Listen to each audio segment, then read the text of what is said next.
Is Dr. Nicky Sheats. Dr. Sheats is currently director of the Center for Urban Environment at the John S. Watson Institute for Public Policy at Thomas Edison State University, where he's defined the primary mission of the center as providing support for New Jersey's environmental justice community. Dr. Sheats received his PhD from the Department of Earth and Planetary Sciences at Harvard in 2000. After graduating, he worked for Environmental Defense as a Science and Law Fellow at the College of New Jersey as a visiting scholar at the Earth Institute at Columbia University as a postdoctoral fellow. Dr. Sheats also has an undergraduate degree in economics from Princeton University and a law degree from Harvard Law School.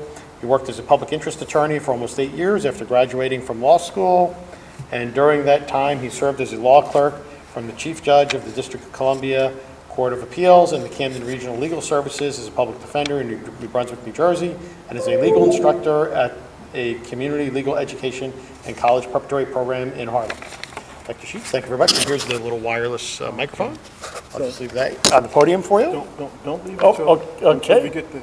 Okay. I'm technologically challenged. So.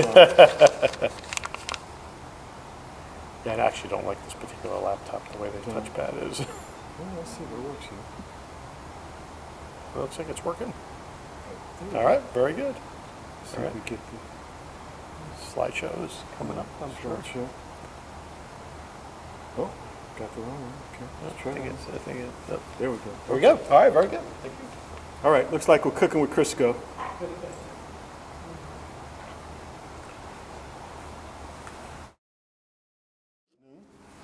So I'm going to give a presentation some of you have heard before.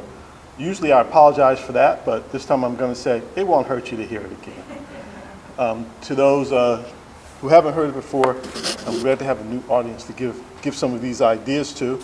I work at Thomas Edison State University, where I run a small policy center. I basically am the policy center.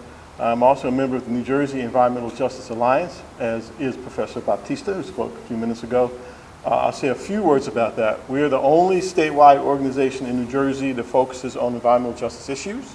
You hear me say EJ for environmental justice. And we are, and although we are well integrated, as evidence of that, Professor Baptista is one of our leaders.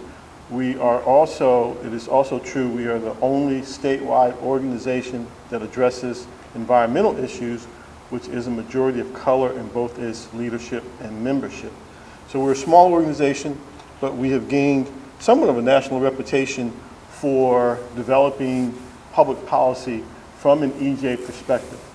And so I'm going to start off with a graph that I've shown all over the country, and I've become famous or infamous for showing it. And it was, I show it because it gives a context of what I'm going to talk about, climate change mitigation policy in EJ, and because it also explains why Professor Baptista and I are members of the environmental justice community. So this graph was produced by New Jersey Department of Environmental Protection, not by us crazy EJ folk. And it shows, well, the first thing the department did was calculate the relative amount of cumulative impacts in every neighborhood in New Jersey. And kudos to them for doing that. Of course, we harassed them for years. That was part of it. And then they asked the question, what's the relationship between cumulative impacts and race and income? And so they graphed it. For our purposes, you can think of cumulative impacts as a very, very rough estimate of the total amount of pollution in a neighborhood. Right? The more formal definition are the risk and impacts caused by multiple pollutants, which are usually emitted by multiple pollutants in a community. So the risk and impacts caused by these pollutants, multiple pollutants, and their interaction with each other and with any social vulnerabilities that exist in the neighborhood. So DEP estimates the relative amount of cumulative impacts in every neighborhood in New Jersey, actually every block group, and then asks the question, what's the relationship between the cumulative impacts, total estimated amount of pollution in the neighborhood, and race and income? And they graphed it, and you see what I call an unfortunate and unholy relationship between pollution, race, and income in New Jersey. Now look at the top figure. As the number of people of color increases, what happens to the level of cumulative impacts? Goes up almost in a straight line, right? And the same is true for poverty. As the number of people living in poverty increases, the amount of cumulative impacts goes up again almost in a straight line. So I'll say what I've said all over the country, what this is providing you evidence of, and the data came from late 1990s, early 2000s, a little bit dated now, but we don't have new data showing that, showing what the relationship is now. We strongly doubt whether it's shifted, but you never know. This is providing you evidence that if you live in New Jersey, the amount of pollution in your neighborhood is connected to race and income, right? Color of your skin, the amount of money in your pocket, and of course that goes against everything that we claim we stand for in the country and in the state. And in this context, I like to show the graphs because look at the communities on your right. Right? Those are what we call the EJ communities, environmental justice communities, communities of color, and low-income communities. And they have the highest level of pollution, and they need help. Right? So it's all hands on deck, or in this case, all policies on deck. And so what I'm going to argue to you is that we need to use, as Professor Baptista already referenced, we need to use climate change mitigation policy not only to fight climate change, but also to address the disproportionate amount of pollution you see in neighborhoods of color and poor communities in New Jersey. So a lot of environmental justice, not all of it, but a lot of it is concerned about the disproportionate amount of pollution in EJ neighborhoods. And I have to say, that's not only in New Jersey.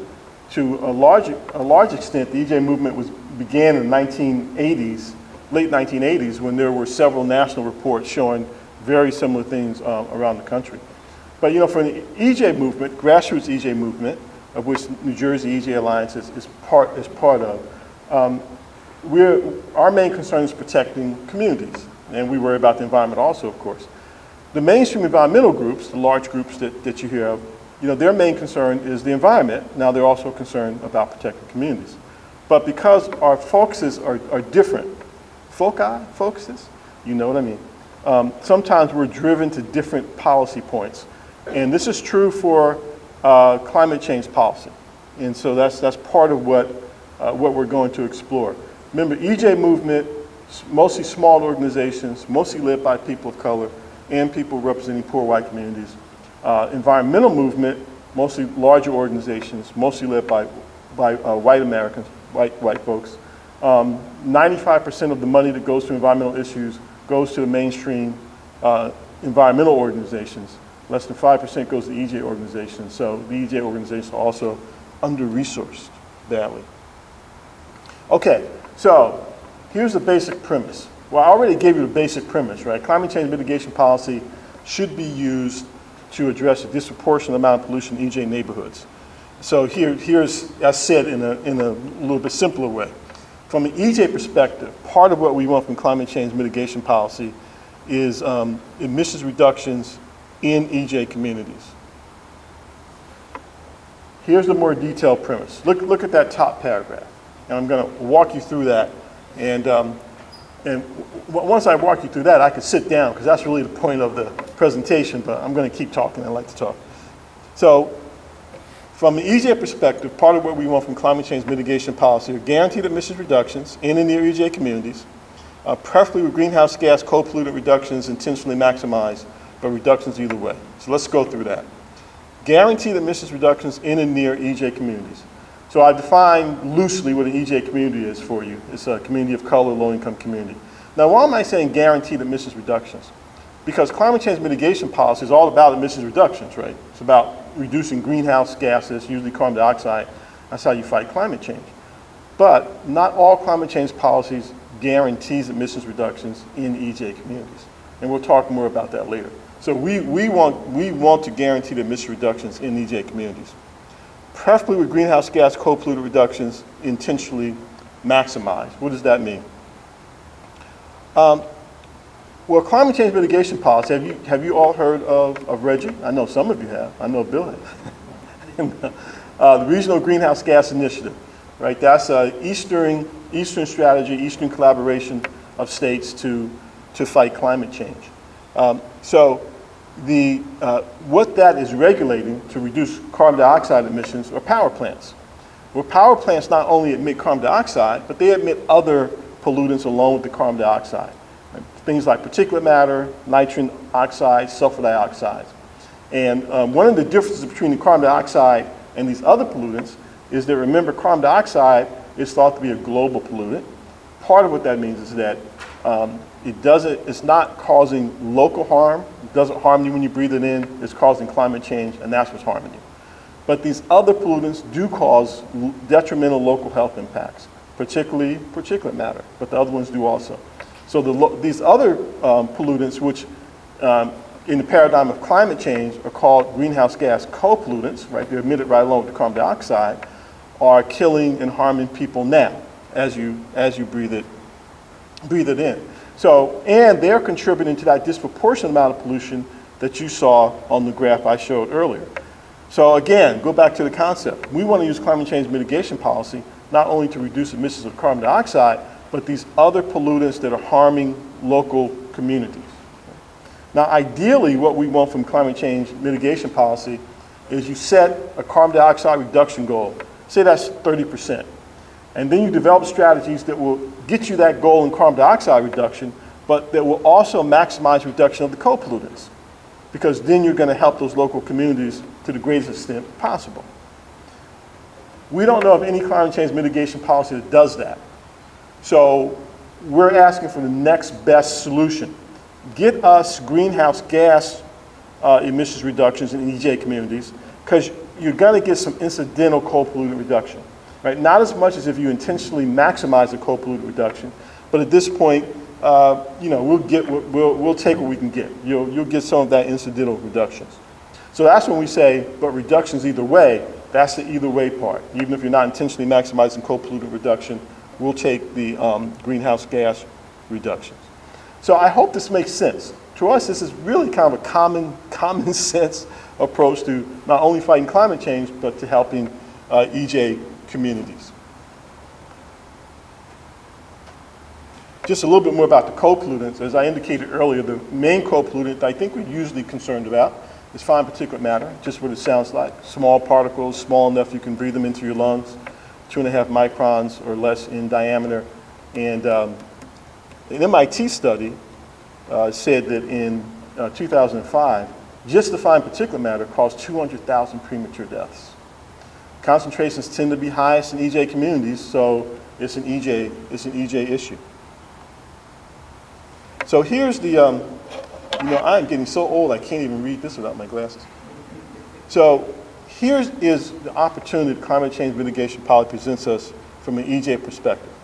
If we use climate change mitigation policy in conjunction with policies that are already being used to address these co-pollutants, right? Because there are policies being used to reduce them. We're hoping and we think we will be able to drive down concentrations of these co-pollutants to levels we've not been able to achieve thus far just using the current policies we're using. We want to use them both together. And look, it's an opportunity because we do have some political will to fight climate change. I mentioned the Regional Greenhouse Gas Initiative. New Jersey was taken out, but we're going back in. Now, we don't support that as an environmental justice community. We're going back in anyway, but we're saying if you're going to go back in, then incorporate this recommendation to make it a little bit more climate change, EJ friendly. But look, that shows political will to fight climate change. We've not shown that same political will to fight environmental injustice. Right? We're not passing laws to fight environmental injustices. So what we're saying is, yes, let's use the political will that has developed to fight climate change to also help these EJ communities. Now, there are standards for some of the local air pollutants. Right? There's a standard for fine particulate matter that EPA says you have to stay below, and that DEP enforces. But two things about that. The science is telling us that there's no lower threshold below which if you keep driving down concentrations of fine particulate matter, you won't get health benefits. I'll say that in English. The lower the levels of fine particulate matter, the better. Right? And remember that even if you are attaining the standard for fine particulate matter, it's still killing people and making people sick. And when you consider the cumulative impacts, especially in EJ neighborhoods, you still have problems even if you're attaining the standards. So if you develop climate change mitigation policy in the way that we're advocating, you will start helping the EJ communities and other communities, but particularly EJ communities right away. You won't have to wait for the next heat wave or the next storm, and I'm not minimizing their impact because we know in New Jersey there's a high impact. But you'll start to help these communities right away.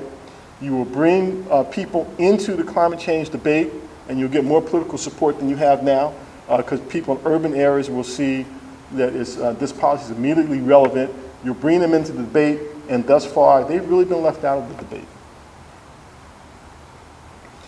So the solution sounds very simple, right? We're saying, hey, let's use climate change mitigation policy in this way. Let's identify plants in EJ communities, that's what we're saying, and then force them to reduce their emissions.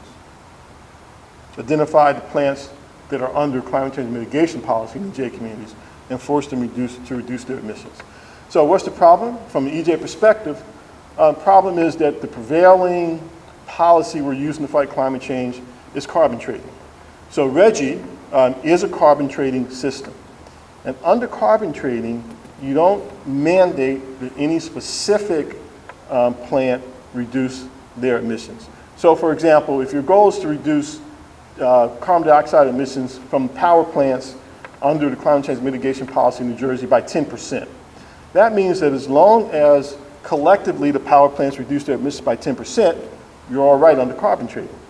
But the plant that we want to reduce in Newark, that is a EJ community, may not reduce.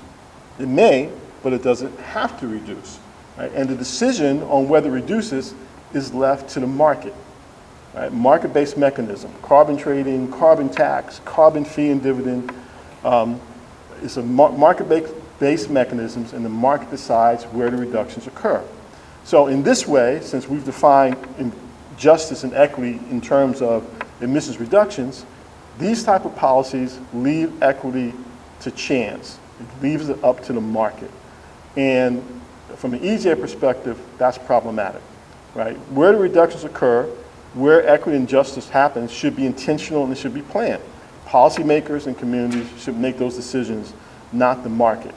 And you also think about this. Climate change mitigation policy is probably the most important environmental policy that we have passed or ever will pass, and it does not guarantee emissions reductions in the communities with the most pollution. But several things can happen. Let me be careful about what I'm saying here. We're not saying that under carbon trading or market-based mechanisms you won't get any reductions in EJ communities. Right? 3 things can happen to emissions in EJ communities under market-based mechanisms. They can stay the same, they can go up, or they can go down. From the EJ perspective, 2 of the 3 are problematic. So undoubtedly, under carbon trading, you're going to get some reductions in EJ communities. But the question is, how many EJ communities will get reductions? Which EJ communities will get reductions? What will be the scale of those reductions? You know, how big will those reductions be? And will they happen consistently over time? It's a lot of questions. There is a study, there has been a study that was released from California that shows in EJ communities emissions have gone up under their carbon trading approach, which is AB 32, it's called AB 32, that's the name of the legislation. We have to be careful to compare that to RGGI though, because they operate in different ways. And the New Jersey EJ Alliance is involved of what will probably be one of the first equity studies of well, I shouldn't say of RGGI, of emissions from power plants in the Northeast. We'll see how that turns out.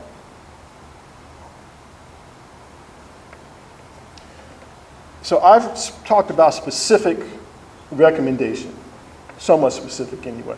Let's take a step back.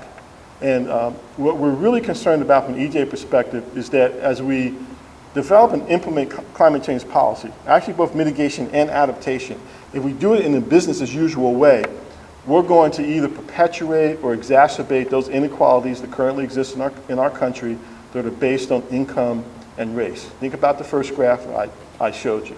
After all, business as usual is the way that those inequalities were produced in the first place. So what we're saying from kind of a high-level view is that environmental justice and equity should be incorporated into climate change mitigation policy. And see, what we don't want to happen, which is what's happening now, is that we don't want to implement climate change mitigation policy to get the emissions reductions from the power plants, to get carbon dioxide emission reductions, and say, well, we'll address environmental justice and equity later. No, we want them addressed at the same time. We've heard that before in other contexts, and we don't want to hear it now. We can talk about that later. And we're saying that the market should not be making justice and equity decisions. Right? Where reductions occur should be planned, and it should be intentional. So here's something, so let me say this.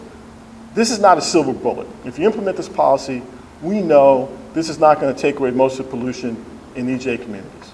Right? To really significantly impact the disproportionate amount of pollution in EJ communities, it's going to take a suite of policies. So this is going to be one policy amongst other policies. Right? We're starting to say we're going to need cumulative policies to address cumulative impacts. But this could be an important part of those multiple policies, right? Because it will get you some reductions in EJ communities. And I also think it's important that we integrate EJ into climate change mitigation policy, because you're sending a signal to those communities and to the general public. To look, we know climate change mitigation policy is important, right? But so is environmental justice. So we're going to integrate it into we're going to integrate environmental justice into our most important policies.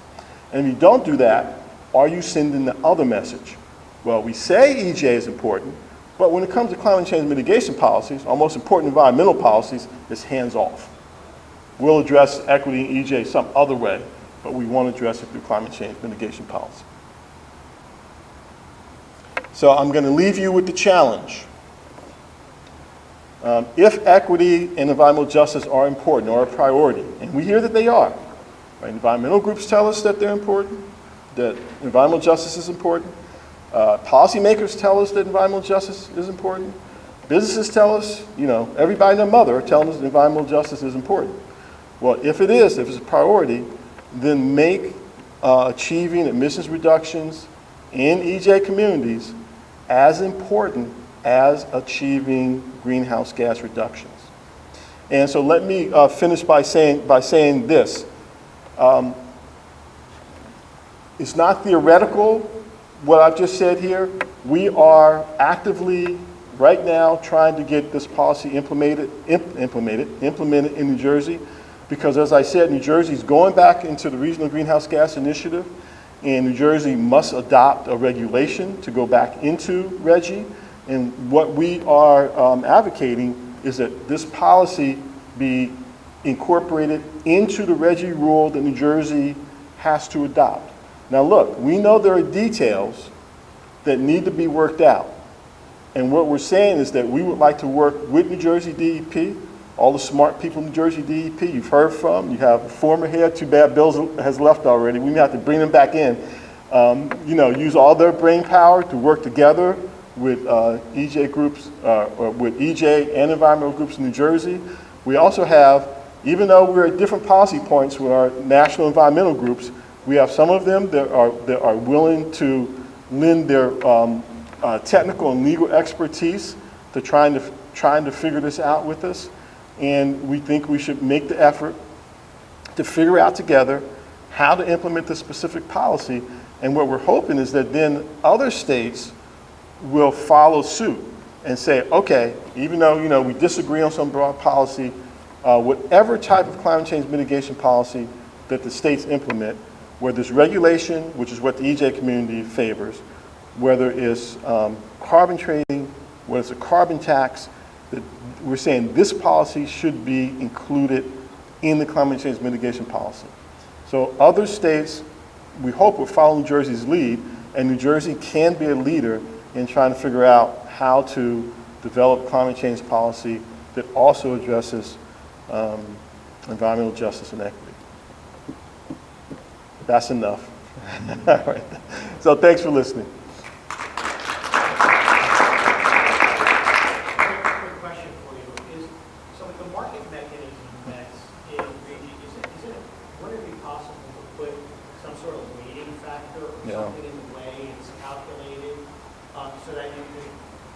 Using a market mechanism, Yeah. You're still accounting for You could, and some of those ideas were put out there for, so like in, in carbon trading, you have to buy allowances to, you don't, well, yeah, you either have to buy allowances or you're given allowances initially and then you can trade them and maybe you make the allowances a higher price. So, in EJ communities, so it's harder to buy them. From an EJ perspective, that would be better than what we have now. I mean, the system doesn't address equity, well, I shouldn't say, in the emissions reduction part, it doesn't address environmental justice at all. But still, and my first degree in undergrad was in economics. You're still talking about incentives, and you're trying to figure out what will change behavior, as opposed to, we think that from our perspective, we got to fight climate change. We're behind the ball already. We need to figure out how to help EJ communities, and we're going to have to force people to do it. Depending on the market mechanism for them, we're in two desperate straits. EJ communities are too desperate, and the world is too desperate to fight climate change than to rely on market mechanisms that, we feel are not as certain as forcing people to do some things that are highly valuable. But people have discussed that. He said that. Yeah, Bill. I'd like you to talk each time I hear it better and better. I think I'm 95% agree with you. Oh, okay. 2 more times and you'll be like. Have to change a couple of words here. And I strongly agree that emissions trading is not going to address. I agree with you. We need things that are guaranteed, improvements in EJ communities. I think there's real opportunity. On the other hand, emissions trading is kind of like anything. Emissions trading works with anything. Works with CO2. I'm not a fan of emissions trading. Gotcha. Really, I like performance standards. Right. My career was developing performance standards. Based on performance standards, right? Yeah. It was guaranteed reduction. There is a place for it. Opportunity in EJ communities with Reggie and similar things, I think, is the money. Reggie will bring in $100 to $200 million a year in the early years, maybe more. I think it's perfectly reasonable for the EJ community to say we need a fair share of that. In particular, we've got power plants in our communities. And I think the opportunities are the emission sources close in and close to the community, which are diesels, trucks, buses. There was some talk about that earlier. And also energy efficiency. Energy efficiency in the homes and businesses, and particularly furnaces. I recall doing modeling, not me, but the scientists who worked with us. I showed that a small school boiler in the middle of North, a real boiler, had 100 times the impact on the local community as a power plant a mile away. So I think, focusing money of Reggie on things like that old boiler and bringing it up to today's standard has some positive impact on their quality of community. And it's justified to spend a good portion of that Reggie $100 to $200 million a year on. So Bill's saying an important thing. He's saying take the money generated by the market-based mechanism, whether it's Reggie or a tax, and use it to help EJ communities. And that has been what the environmental groups have said. That's how they have defined environmental justice and equity. So 2 answers to that. For us, it's not either or. You get the emissions reductions using climate change mitigation policy, and then you use the money to get more emissions reductions. That's what I was saying. You do both. And let me tell you what I hear though when I hear use the money. Because when folks say that, we don't hear defined programs, we don't hear the commitment. What we hear is, we're going to use the money in some way later on to help EJ communities. So it's another version of, we'll get the emissions reductions for climate change policy now, we'll address environmental justice later.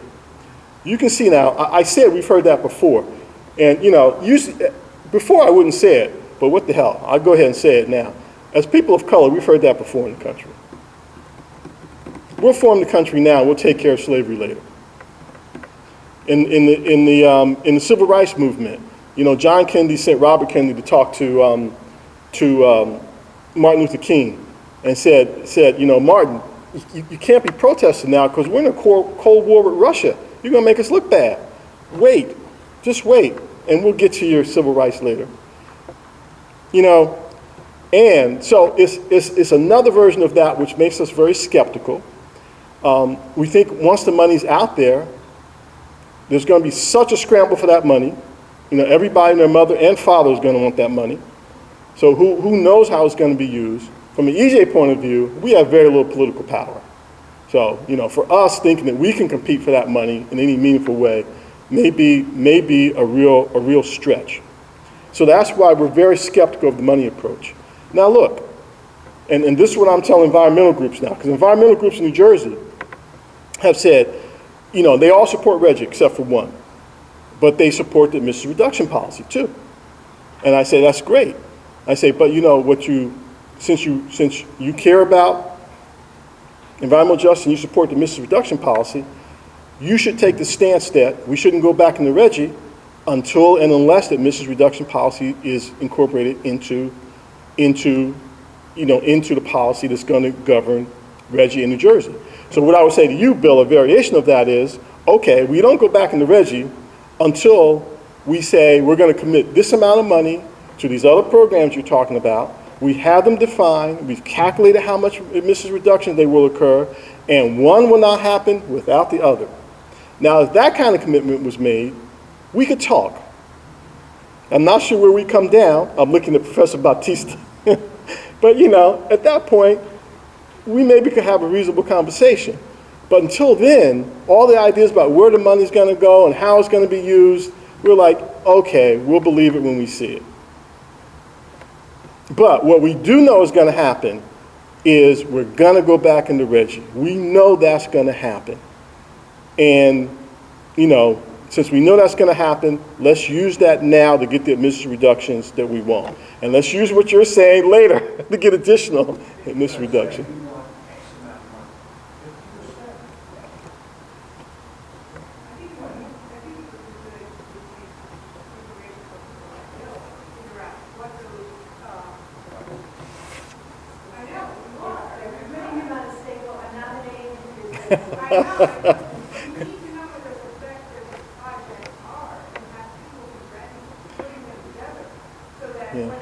So, but my question, I agree with all that.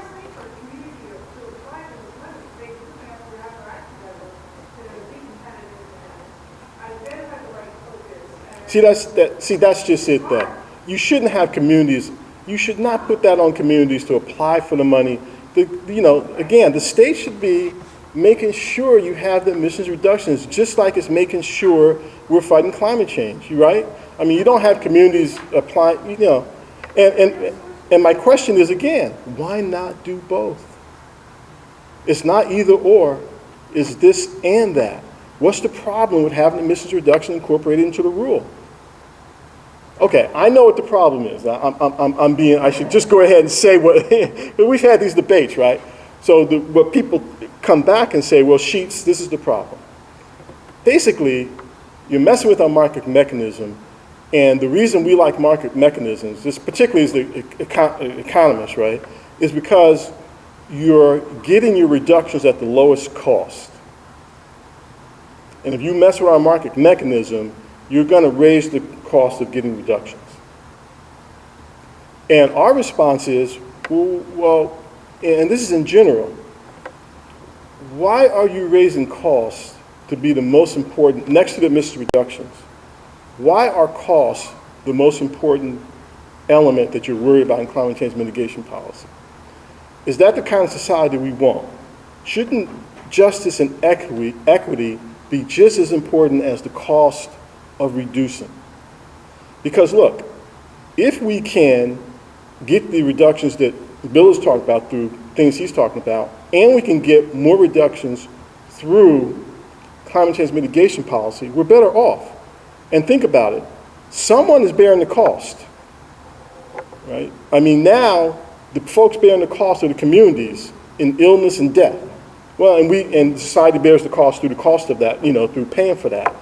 So we are talking about shifting some cost. Instead of having the communities pay the cost, we're talking about having the polluters pay some additional cost, yeah. But I think that's fair.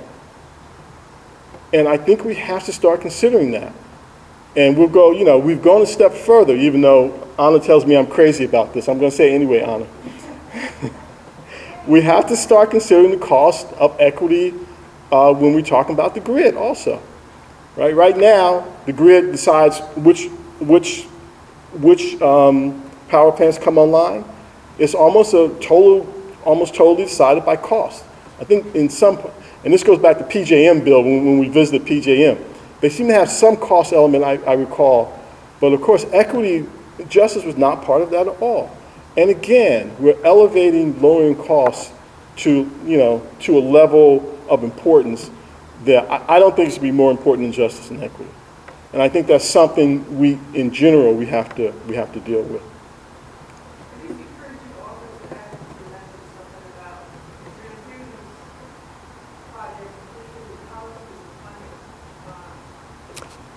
My ears are as old as my eyes. You have to speak. Oh, okay.